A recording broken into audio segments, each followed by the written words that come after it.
Բարև ձեզ, վարչապետ Նիկոլ Փաշինյանն այսօր հանդիպել է արտախորհրդարանական մի շարք կուսակցությունների ղեկավարների հետ։ Հանդիպել է այսօր վարչապետի հետ նաև Հանուն Հանրապետության կուսակցության ղեկավար, ներկայացուցիչ ԱԺ պատգամավոր Արման Բաբաջանյանը։ Բարև ձեզ, պարոն Բաբաջանյան։ Բնականաբար դուք ոչ ամբողջությամբ կարող եք բացել վարչապետի հետ քննարկած հարցերը, բայց որքան որ դա գաղտնիության չի խանգարի, խնդրում եմ ասեք ինչ հարցեր եք քննարկել եւ հատկապես որ տեսանկյունից։ Գաղտնիք չի, որ քննարկված հարցերի շրջանակը բացառապես վերաբերել է Արցախյան այս պահին ճակատում տեղի ունեցող հակահաբեկչական գործողություններին սանձազերծված Ադրբեջանի եւ Թուրքիայի կողմից եւ ռազմական եւ դիվանագիտական ճակատներում մեր ունեցած այս պահին ուրեմն ձեռքի տակ ունեցած գործիքների, արսենալի, հնարավորությունների ամբողջ համախումբը։ Մեծ մասը մեր խոսակցության նյութի մենք պայմանավորվել ենք չհանրայնացնել, որտեղ գաղտնի շատ տեղեկություններ են պարունակում վարչապետի փոխանցած տեղեկությունները, ինֆորմացիան, ուստի ես շատ այսպես բացահայտելու եւ ձեզ տեղեկացնելու նյութ չեմ ունենա։ Իսկ այնուամենայնիվ դիվանագիտական ասպարեզում ինչպիսին է վիճակը։ Մենք լսում ենք տարբեր երկրների նախագահներից, այլ պաշտոնյաներից, խորհրդարանական հարթակներից հայտարարություններ, կոչեր, որոնք հորդորում են զսպել կամ դադարեցնել հրադադարը, բայց քայլեր կարծեք թե չկան, այո։ Մենք պետք է հստակ հասկանանք, թե ինչ քայլեր ենք ակնկալում եւ որ երկիրը օրինակ գործնականում ինչպիսի եւ ինչ չափի ներգրավվածություն կարող է ունենալ։ Ես կարծում եմ, որ ընդհանրապես պատերազմի վերաբերյալ մենք շատ սխալ, այսպես սպասումներ էինք ինքներս մեզ համար գեներացրել, որ պատերազմը կարող է շատ կարճ տևել, նկատի ունենալով 2016 թվականի փորձը հավանաբար։ Նույնը վերաբերում է նաև դիվանագիտական ճակատում մեր այսպես սպասումներին, ավանդաբար այն համակրանք, որ շատ առանձին երկրներից մենք ստանում ենք առանձին երկրների խորհրդարանականներից, կոնգրեսականներից եւ կամ առանձին երկրների քաղաքների մակարդակում արված այսպես հայտարարությունները, ընդունած բանաձևերը մեզ համար որոշակիորեն չարդարացված, պետք է ասել, ակնկալիքներ են ձևավորում։ Կարծում եմ, որ այս պահին պետք է իրատես լինել գործնականում այս տարածաշրջանում լիարժեքորեն գործելու մանդատ ունի Ռուսաստանը եւ մենք տեսնում ենք, որ լիարժեքորեն գործելու մանդատի է ձգտում Թուրքիան եւ դրա համար ուղղակի ոչնչացրել է Ադրբեջանի ամբողջական այսպես սուվերեն իրավունքը նույնիսկ իր տարածքի եւ նաեւ իր արտաքին քաղաքականության ամբողջ բաղադրիչի նկատմամբ ուղղակի այնպիսի ոտնձգություն է իրականացրել, որ ես չեմ պատկերացնում, թե պատերազմից հետո այդ պետության հետ ինչպես պետք է մենք շարունակենք բանակցել, որովհետև շատ դժվար է պատկերացնել, թե ինչ կմնա Ադրբեջանից այս պատերազմից հետո։ Բայց պիտի ասեմ, որ մենք մի քանի ճակատներով ունենք շատ կարևոր հաջողված արձանագրումներ, ըստ էության 3 երկիր կա աշխարհում, որ կիսում է այսօրվա Ադրբեջանի ռազմաքաղաքական եւ Թուրքիայի ռազմաքաղաքական նպատակը եւ նպատակադրումը Պակիստան, Թուրքիա եւ Ադրբեջան այս ձևաչափով ուրեմն ամբողջությամբ հենց այս 3 երկրներն են միայնակ մնացել ամբողջ միջազգային հանրության այո պայմաններում Իսրայելի մասնավոր ընկերություններ են դրանք իշխանության հետ կոնկրետ չունեն այսպես պայմանավորվածություններ, դրանք ձեռք բերված պայմանավորվածություններ են 2015 թվականից վճարված, ես հիմա դրա մասին էլ առանձին եթե թույլ տաք խոսեմ։ Մենք ըստ էության ունենք համախոհություն միջազգային հանրության, այլևս որ այս հակամարտությունը ավելին է, քան սոսկ ինքնորոշման համար մղվող պայքար եւ կարծում եմ, որ այս պահին արդեն իսկ Եվրամիության մեծ մասը, արևմուտքի մեծ հատվածը, ինչպես նաև արաբական աշխարհի եւ արաբական լիգայի անդամ երկրների մեծ մասը եւ նաև Ռուսաստանի ուրեմն այսպես շատ պատկառելի մեծամասնությունը ռազմաքաղաքական ղեկավարության, նաև փորձագիտական շրջանակների եւ հանրային տրամադրությունների հոգուտ Հայաստանի է, հոգուտ Արցախի է եւ մենք եւ այս տրամադրությունների ձևավորման համար ժամանակ էր պետք։ Իհարկե մենք ակնկալում ենք գործնական նաև քայլեր, որ ճնշեն Թուրքիային եւ Ադրբեջանին եւ նրան կստիպեն, որպեսզի առնվազն հրադադարի պայմանավորվածությունները իրականանան։ Մենք հասկանում ենք, որ Ռուսաստանի միջնորդությամբ ձեռք բերված պայմանավորվածությունը չհարգելը պիտի շատ կոնկրետ հետևանքներ ունենա։ Եվ մենք պատկերացնում ենք եւ այս մասին խոսվեց նաեւ վարչապետի հետ, վարչապետի եւ Ռուսաստանի նախագահի հետ ունեցած այսպես կապի հիմնական նյութը նաեւ ուրեմն ձևակերպելն է, թե ինչպես պետք է օրինակ Ռուսաստանը վերաբերվի Ադրբեջանի եւ Թուրքիայի այս ուրեմն վարքին։ Ակնհայտորեն այդ քննարկումները այսօր առկա են եւ հասկանալի է, որ Հայաստանը եւ Արցախը ամեն ջանք գործադրում են, որպեսզի հրադադարի պայմանավորվածությունը ուրեմն պահպանվի եւ մենք տեսնում ենք հակառակորդ կողմում այդ պայմանավորվածությունները դրժելու այսպես հաստատակամ մտադրություն։ Պարոն Բաբաջանյան, որը էապես ուրեմն ավելի ու ավելի անկանխատեսելի է դարձնում Ռուսաստանի դերակատարության, Ռուսաստանի հաջորդ քայլերի ուրեմն այն համախումբը, որոնք որ ընդհանրապես արդեն դուրս են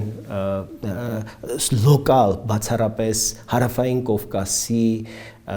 շրջանակները եւ սահմանները պարփակող ուրեմն համատեքստը ըստ էության այսօր կա այլևս գիտակցում, որ Հայաստանի եւ հայկական կողմի հաջողությունները եւ անհաջողությունները հավասարապես կիսում են մեր ռազմավարական դաշնակից Ռուսաստանը եւ նաեւ մեզ միացած եւ մեր պայքարը համակրող ուրեմն քաղաքակիրթ աշխարհը։ Այստեղ չափազանց էական է, որպեսզի մենք ավելի ու ավելի հասկանալի լինի մեր պայքարի բովանդակությունը այն երկրներին եւ այն ուժային կենտրոններին, որոնք որ այս տարածաշրջանում միջնաժամկետ եւ երկարաժամկետ շահեր են հետապնդում։ Որոնք են դրանք։ Օրինակ, այստեղ չափազանց էական է, որպեսզի Չինաստանի ակտիվացման ուղղությամբ չափազանց կարևոր քայլեր պետք է արվեն, օրինակ Չինաստանը բացակայում է, մենք այստեղ չափազանց էական աշխատանք ունենք Իսրայելի ուղղությամբ կատարելու, մենք հիմա Իսրայելին կշտամբում ենք, մինչդեռ 30 տարի մենք այս երկրի հետ աշխատանք չենք տարել եւ միայն այս տարի դեսպանատուն ենք հիմնել այդ երկրում, ըստ էության միայն դիվանագիտական հարաբերություններ հաստատելով ակնկալել ենք, որ Իսրայելի հետ պիտի ունենանք այսպես բնական եւ հասկացված հարաբերություններ։ Ես կարծում եմ, որ այսօր զինվորը նաեւ դիվանագիտական ճակատում տարիների բաց թողումների ուրեմն հետևանքով իր կյանքով նաև վճարում է այդ բաց թողումները, այդ չկատարված աշխատանքը, որի մասին չափազանց շատ եմ ես խոսել եւ բեռը ըստ էության մնացել է բանակի վրա։ Բայց այսօր դրա մասին չէ պետք խոսել, ես կարծում եմ այսօր պետք է կենտրոնանալ մեր հիմնական անելիքի վրա, իսկ հիմնական անելիքը դա մեր ռազմավարական գործընկերոջ Ռուսաստանի հետ սերտորեն աշխատանքն է եւ Ռուսաստանին ի վերջո հասկացնելը, որ Հայաստանի ցանկացած նահանջ եւ ցանկացած կորուստ իր անմիջական ստրատեգիական շահերի վրա անդրադարձ է ունենալու։ Հայաստանից հետո, որ Ղարաբաղյան կոնֆլիկտին քաջ ծանոթ է բոլոր շահերին տիրապետում է, դա Ռուսաստանն է։ Եվ մի քիչ դժվար է ըստ երևույթին հավատալ, որ Ռուսաստանը չի պատկերացնում, որ դա նաև իր շահերին ձեռնտու չի, եթե Թուրքիան ոտք դնի Հայաստան արդեն Հայաստան պետության տարածք, ոչ միայն Արցախում։ Ռուսաստանը այդպիսի վտանգ չկա, մենք Հայաստան պետության հետ կապված պարտավորությունները կարծում եմ Ռուսաստանը անթաքույց հրապարակային նույնիսկ Պուտինի մակարդակով ասվել է, որ Հայաստանի տարածքի հետ կապված պարտավորությունները Հայաստանը նաև Ռուսաստանը կկատարի եւ Հայաստանը որևէ հարց չունի այդ մասով եւ մենք կասկած չունենք, որ այդպես է։ Եվ հիմա տպավորություն է ստացվում, որ Մինսկի խմբին զուգահեռ, Մինսկի խմբի երկրներից մեկը Ռուսաստանը զուգահեռաբար բանակցում է նաև Թուրքիայի հետ, առանձին ինչ-որ փոքր ձևաչափ է բանակցությունների ստեղծվել։ Մենք շատ պիտի ուզեինք, որ այդպիսի ձևաչափ ստեղծվեր, որովհետեւ մենք ակնհայտորեն տեսնում ենք, որ Թուրքիայի վրա ներազդելու հնարավորություն ունեցող երկրների քանակը բավական սահմանափակ է, հաշվի առնելով նաև Միացյալ Նահանգների խիստ пассив դերակատարությունը ոչ միայն Մինսկի խմբի շրջանակներում, այլև ընդհանրապես ռեգիոնալ քաղաքականության մեջ, նրանց ձգտումները, նրանց շահերը չափազանց, այսպես չափազանց թույլ են, հավանաբար պայմանավորված նաև առաջիկայում նախագահական ընտրություններով, թեև պիտի ասեմ, որ ընդդիմադիր դեմոկրատական կուսակցությունը եւ այդ կուսակցության կողմից առաջադրված Բայդենը չափազանց կշռադատված հայտարարություններ անում եւ կոչ է անում Միացյալ Նահանգների գործող վարչակազմին Թրամփի ուրեմն գլխավորությամբ գործուն քայլեր ձեռնարկել թույլ չտալու, որպեսզի տարածաշրջանային այս հակամարտության մեջ միջամուխ լինեն արտատարածաշրջանային ուժեր։ Սա ամենամեծ չարիքն է, որ կարող է ուրեմն տեղի ունենալ եւ մենք հասկանալիորեն տեսնում ենք, որ ամբողջ բեռը ընկնում է Ռուսաստանի վրա, որը իրավամբ պետք է խոստովանել, որ գուցե եւ ռազմական ներուժը Ռուսաստանի թույլ է տալիս զսպել Թուրքիայի ուրեմն նկարտումներն ու ձգտումները, բայց ռազմաքաղաքական պոտենցիալը Ռուսաստանի այլևս թույլ չի տալիս միայնակ զսպել Թուրքիայի ախորժակը եւ Թուրքիայի ձգտումները, մանավանդ որ մենք տեսնում ենք, որ Թուրքիան ոչ թե Թուրքիան գուցե եւ բացառապես Էրդողանը այնպիսի նպատակներ է դրել,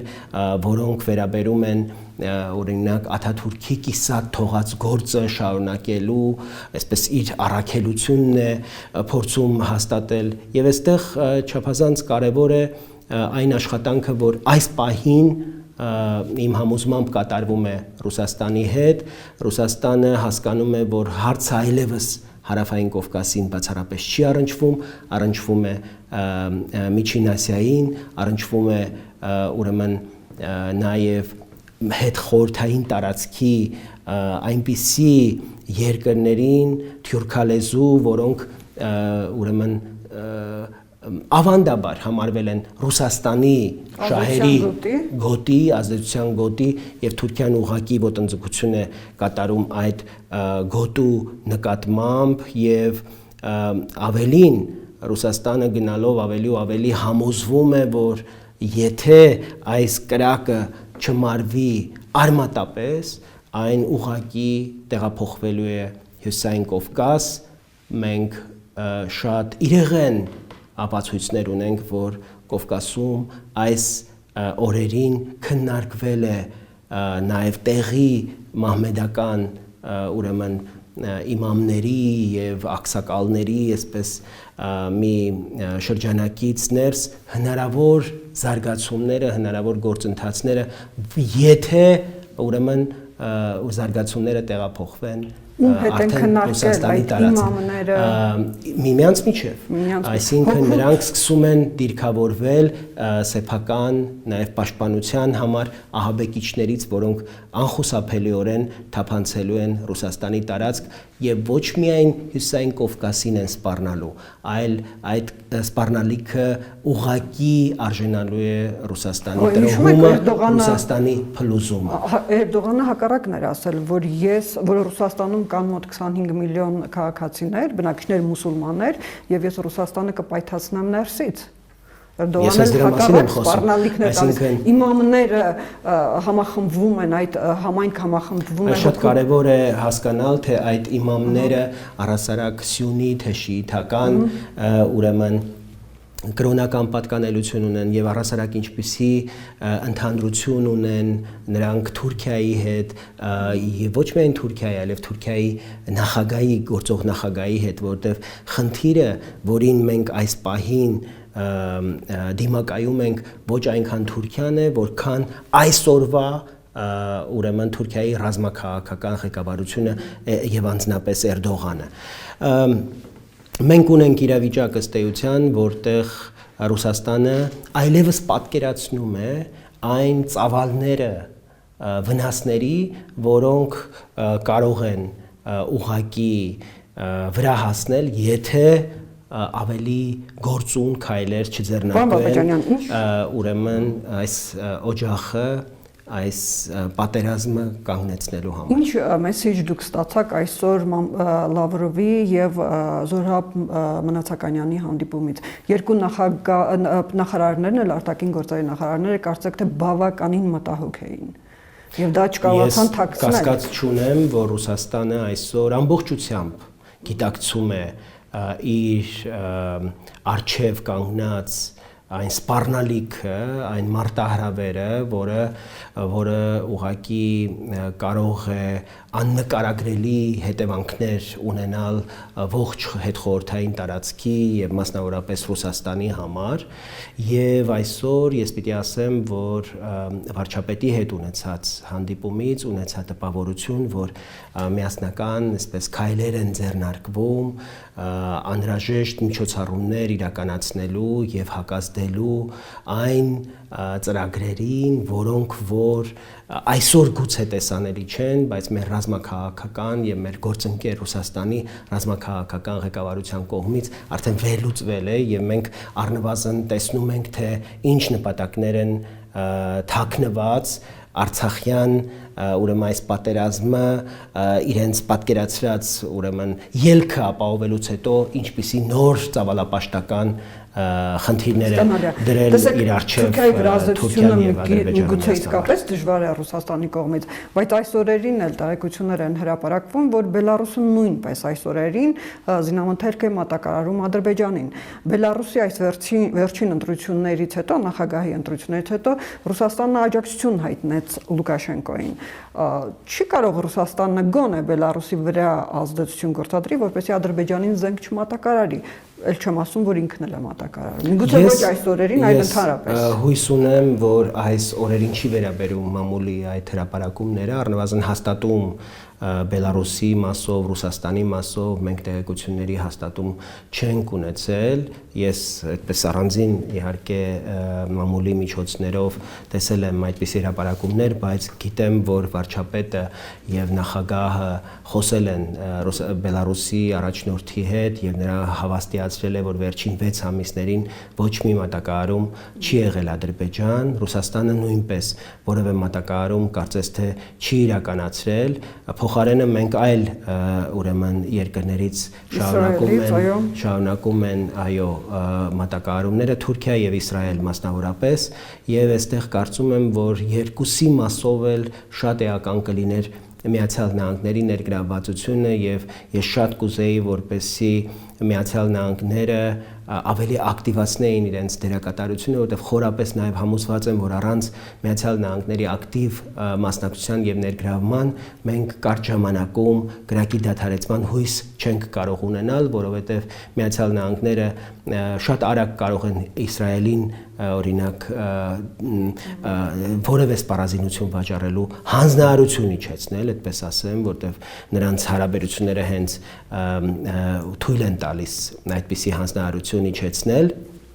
ինչպես նաև Թուրքիայի նկատմամբ որպես ՆԱՏՕ-ի առանցքային երկիր, կարծում եմ Միացյալ Նահանգները ունեն գործուն այնպիսի լծակներ, որոնք այս պահին նրանց ձեռք կպահեին ոչ միայն ակտիվ ռազմական գործողություններին մասնակցելուց, այլև սպառազինություն մատակարարելուց, որտեղ մենք գիտենք, որ անսպառ այդ սպառազինությունը մատակարարվում է։ Մենք շատ լավ հարաբերություններ ենք շարունակում պահպանել Իրանի հետ, Իրանը իրեն շատ հաշվի առնելով նաև ներքին այն ուժային, այսպես եւ հանրային տրամադրությունները, որոնք առկա են եւ այն գործընթացները, որոնք վերջին 15 տարում տեղի են ունեցել Իրանում եւ որը էապես կապ ունի նաեւ Էրդողանի պանթուրքիստական այսպես նպատակների իրագործման հետ, առավելագույնն է, որ Իրանից մենք այս պահին ստանում ենք, չափազանց անհանգստացած լինելով սահմանի երկայնքով տեղի ունեցող զարգացումներից, մենք առնվազն հստակորեն տեսնում ենք, որ նյութական աջակցության այսպես որևէ վկայություն չկա Ադրբեջանին, մենք այդքանով էլ բավարարված ենք։ Վրաստանի հետ կապված բավական դժվարություններ կան, ես կարծում եմ, որ այս ամենից հետո մենք լուրջ խոսակցություն ունենք Վրաստանի հետ, որովհետև Վրաստանին կարող է վրաստացիներն իրենք ազդեցություն գործել։ Այո, այստեղ եւս Միացյալ Նահանգները կարող էին ուղղակի գործուն դերակատարություն ունենալ, թեև պիտի ասեմ, որ այդ ազդեցությունը էապես նվազել է նաև Թրամփի իշխանության գալուց հետո նաև Վրաստանի նկատմամբ, բայց պիտի ասեմ, որ Վրաստանը ինքը պիտի գուցեև գիտակցեր, որ իր սուվերենության եւ ինքնիշխանության հարցը նաև վճռվում է այս պահին Արցախում եւ մենք հասկանում ենք, որ տնտեսական այն մեծ ներդրումները, որոնք Ադրբեջանն ու Թուրքիան կատարել է այդ երկրում եւ որ արդեն ուղիղ քաղաքական եւ նյութական բովանդակություն է ստացել եւ այդ պատճառով է նաեւ որ Վրաստանը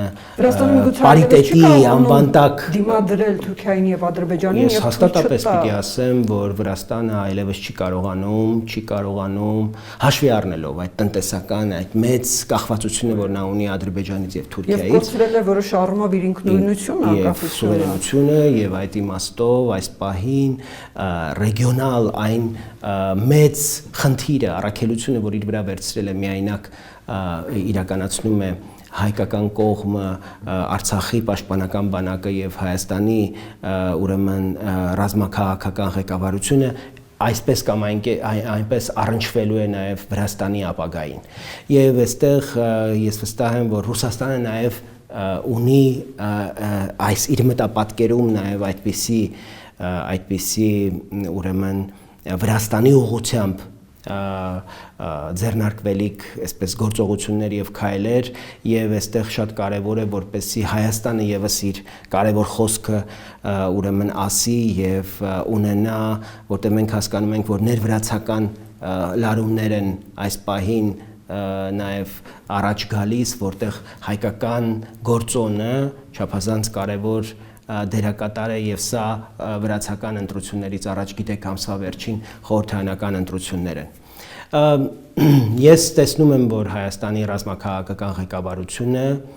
ինտենսիվորեն հարաբերվում է Ռուսաստանի հետ Ռուսաստանի ամենաբարձր մակարդակում կա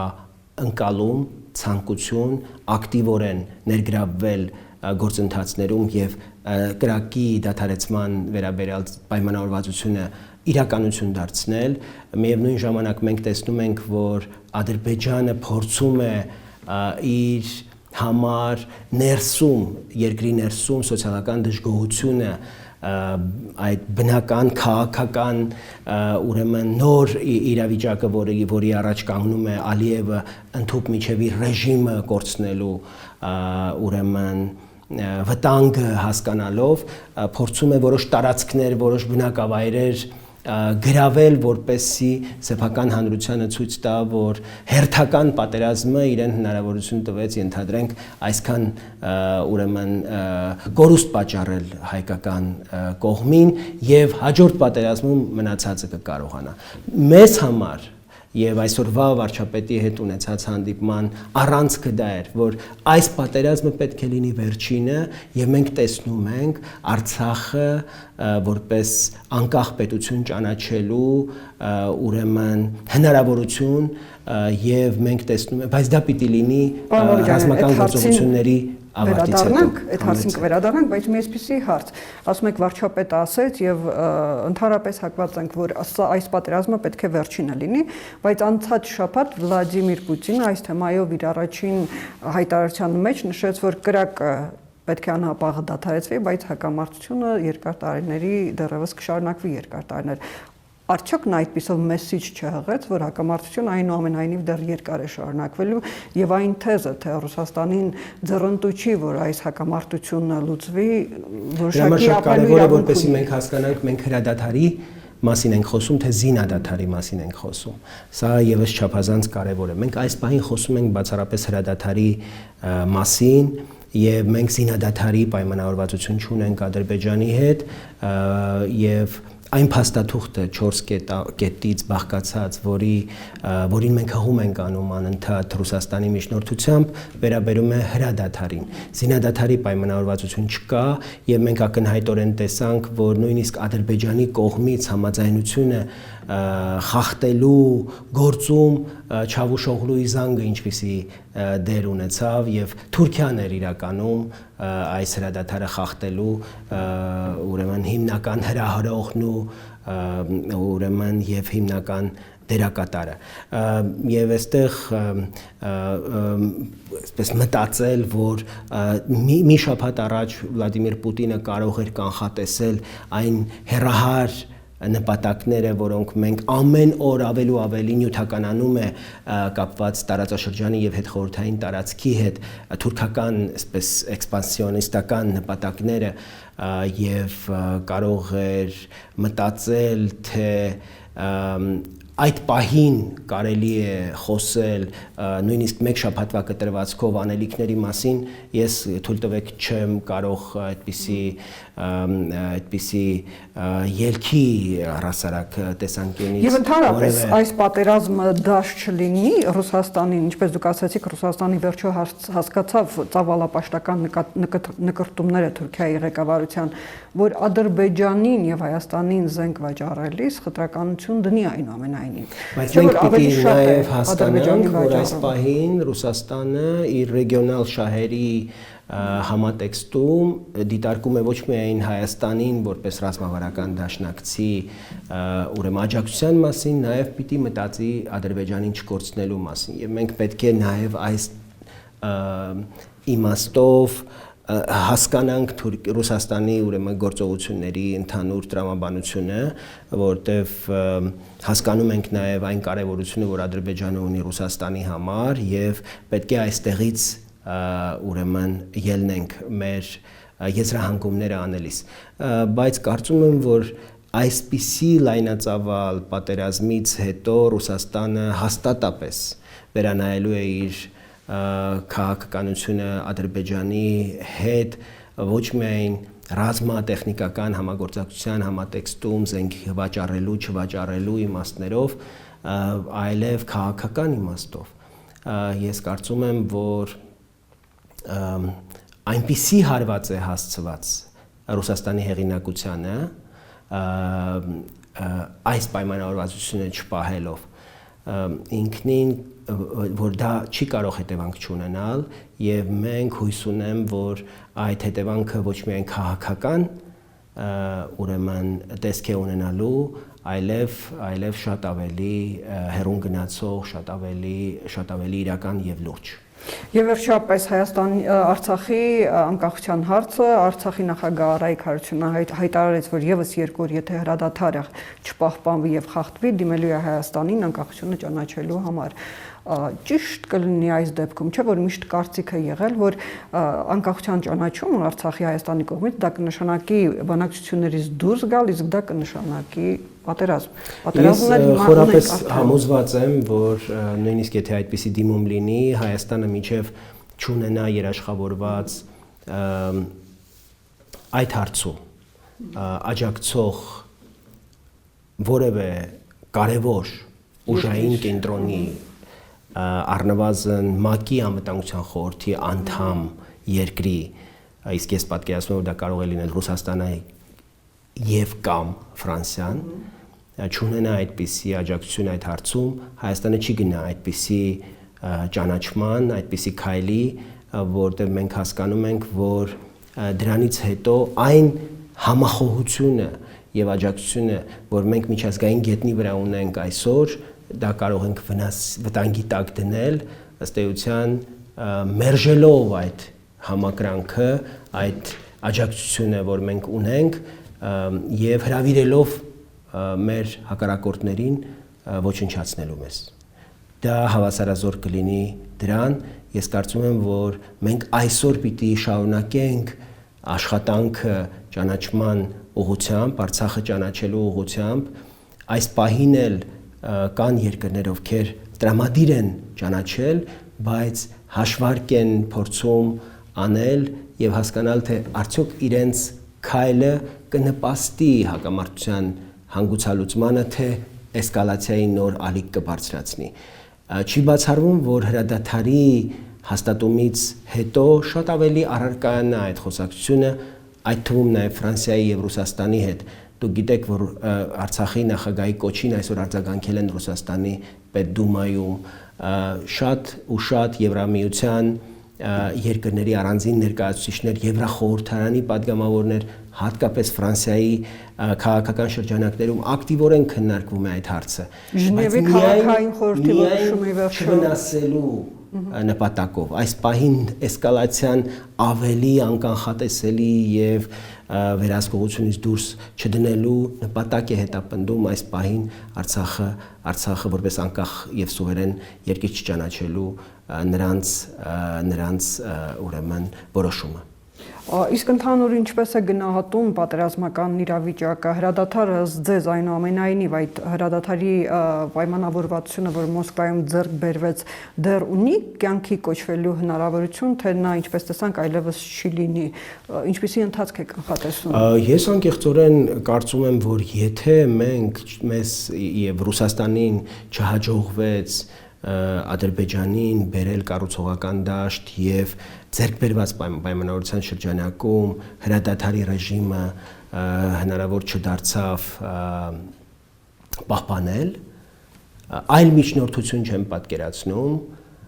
եւ չեմ պատկերացնում, թե ինչ կարող է դրան հաջորդել, որովհետեւ ակնհայտորեն այս պահին երկու հիմնական դերակատարներ կան, որոնք իզորու են կասեցնել պատերազմը, դա Ռուսաստանն է եւ Թուրքիան, մենք հասկանում ենք, որ Թուրքիան ինքը հակամարտության կողմ է այլևս եւ մնում է միայն Ռուսաստանը, ով ակտիվորեն ներգրավված է այս հակամարտության մեջ եւ միջազգային հանրության